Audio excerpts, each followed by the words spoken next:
เจริญพรประชาญาณโยมจากบ้านสู่ป่าจากป่าสู่บ้าน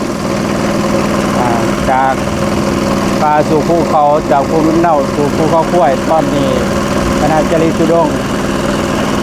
ขามเพื่อที่ไปเมืองเก่าลัดไปโพ้นโคกเขามีเพื่อเขามีห่างกายเขาต้องอาศัยขามพังคือเขามีขาดที่ขันหา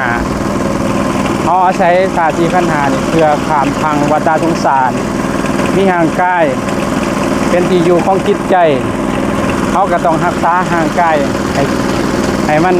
บริบูรณ์สมบูรณ์